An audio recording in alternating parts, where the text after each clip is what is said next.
We will move on to another international competition, the Olympics 2022. The NHL has confirmed that their players will be able to attend. This will be the first time since 2014. We Suck on missed that, Batman. 2018. We are so fired up for this team. And Chris Johnson of sportsnet.ca released his projections for the team. I wanted to go quickly through it, Max, and see what your thoughts were on the team. A first line of Nathan McKinnon, Connor McDavid, Mitchell Marner. No surprise there. That is vomit inducing how nasty that is.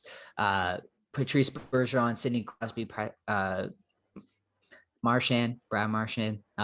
Obviously a staple line that we have seen for quite a few years in international competition. You know that they're going to produce at a high level, and this could be their last run together. So looking for great things out of that line. Jonathan Huberdeau, Braden Point, Mark Stone, all first line studs on their respective teams. Braden Point really emerging as an incredible young center. Mark Stone, great two-way player, and Jonathan Huberdeau is a slick playmaker. I love this line fitting together as well. And then a fourth line, there were some questions here. It's a little bit on the older side.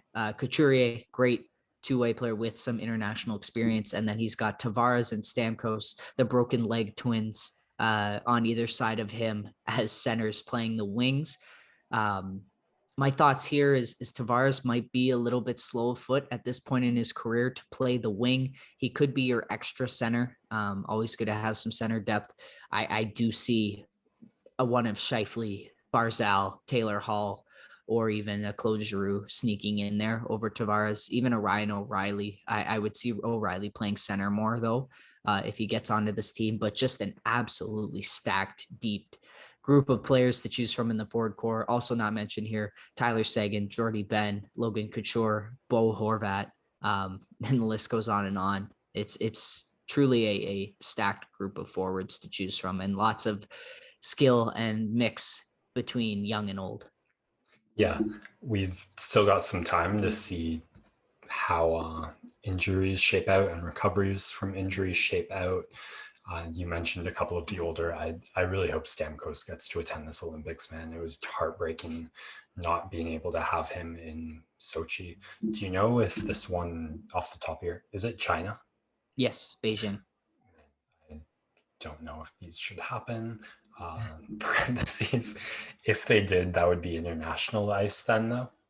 Yeah. Oh, yeah. Yeah. So that leading to, I think I'd want a skater like Barzal or Scheifele over Tavares for sure. As a Dallas fan, I'd love to see Seguin and Ben kind of a package deal with their chemistry attend, but they'd need a big bounce back season. Haven't seen Seguin play in a while.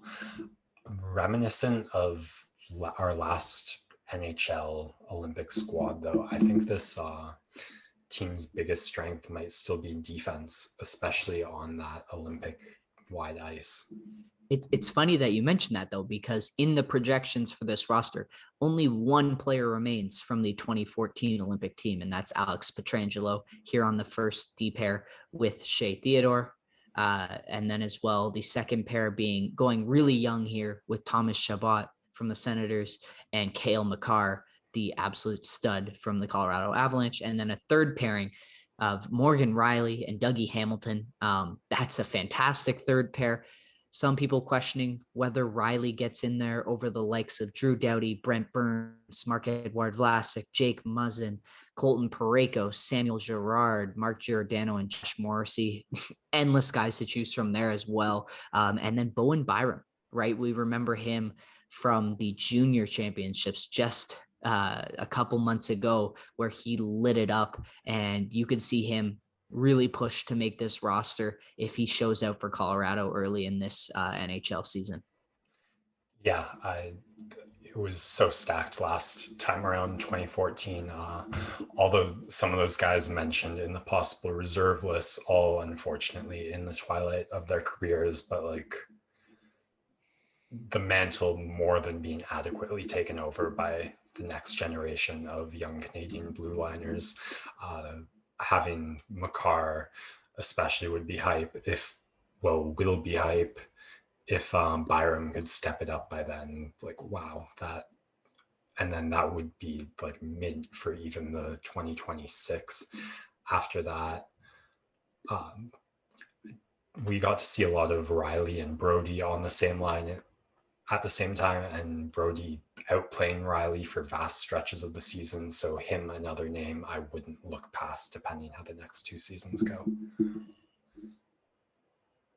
The thing I'm most excited about for this team before we get to the goaltenders, which I forgot to mention, is just watching McDavid and Nathan MacKinnon play on the same line. Man. Probably the two best players now in the NHL, or at least the two most valuable players in the NHL at this point. And McDavid, we haven't seen since the World Cup of Hockey in 2016 when he was on Team North America.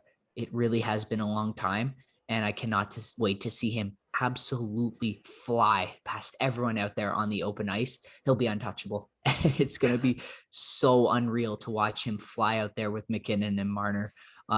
Even if you throw like a Point or a Stone or a Huberto with those guys, you could put me on that line and those guys will just bang pucks in. It's nuts. And I hope him and Crosby get to share some power play time or something. That would, yes, just like two of the best minds in hockey ever. Yeah, sharing the ice at the same time in the Canadian jersey, like, please. Yeah, could be Sid's last Olympic run, but yeah, we shall what see. A great way to. I mean, the mantle's been handed over for many years now, but like a formal changing of the guard. Yes. Last spot here, normally a staple for this Canadian team. I actually have some question marks. Carey Price, Jordan Binnington, and Mackenzie Blackwood were the 3 Canadian goalies listed. Carey Price obviously getting up there with some injuries. You wonder if he'll be ready to go in time for this Olympic run.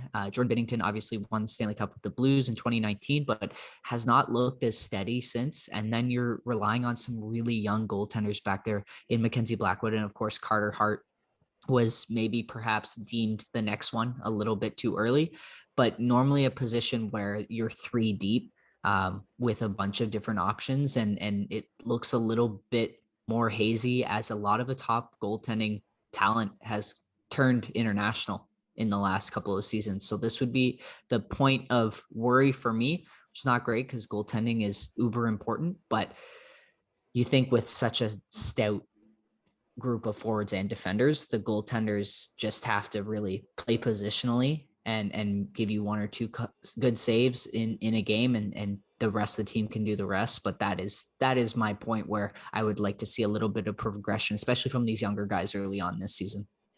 Yeah, I think Price probably the floor of what our goaltending could be. His value right now is probably as high as it ever will be in the rest of his career. And it's a question of how much can he prevent that from falling over the next couple of years.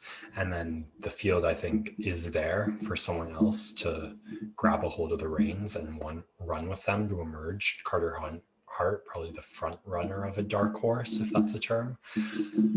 But yeah, I think with this group of forwards and defense, you don't have to be much better than average to pull off a gold medal in the goaltending department. Although I say that with like the nightmares of Ryan Miller ever potentially haunting my dreams. Yeah, it is going to be so much fun. Cannot wait. Believe it or not, really like only 5 months away from this Olympic tournament. So it's going to be here before we know it. Cannot wait. Moving on